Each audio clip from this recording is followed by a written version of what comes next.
വിളിക്കണ്ടാടോ. നീ അവിടെ നോക്കിട്ടാടി. അവന് ഓവർടേക്ക് ചെയ്ത് വന്നിട്ട് എന്നെ ചെയ്ത് വിളിക്കണോ? ശരിയാക്കി തരാം. ഹലോ ഹലോ, എവിടെയാടാ? ഞാൻ ജംഗ്ഷനിലുണ്ട്. ഇപ്പൊ റോഡിലൂടെ ഒരുത്തൻ വരുമോ? അവനൊന്ന് പിടിച്ചു നിർത്തണേ. അവനെന്നെ ഇടിച്ചിട്ട് നിർത്താതെ പോയി. ആ ശരി. വണ്ടി ഒതുക്ക്.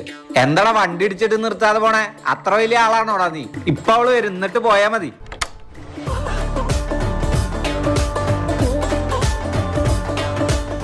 ഇവനല്ലടാ. എന്താ കാക്കി പാൻറ്റൊക്കെ ഇട്ടിട്ട് KICB കാരനാണോ? ഇന്ന് ഓഫീസ് ഒന്നില്ലേ? ഇല്ലേ? ഞാൻ ആരാന്ന് വിചാരിച്ചിട്ട് നിങ്ങൾ സംസാരിക്കണേ? ഒന്ന് താഴെ നോക്കിയേ. എന്താ ഞാൻ സിബ് ഇട്ടിട്ടില്ലേ? വണ്ടിയുടെ താഴെ നോക്കടാ. POLICE പോളിസി ശരിയല്ലേ? ആ, ഇൻഷുറൻസ് പോളിസി എന്നാണോ? എടാ പോലീസാടാ. പോലീസാന്ന് ഞങ്ങൾ അങ്ങനെ വിശ്വസിക്കും?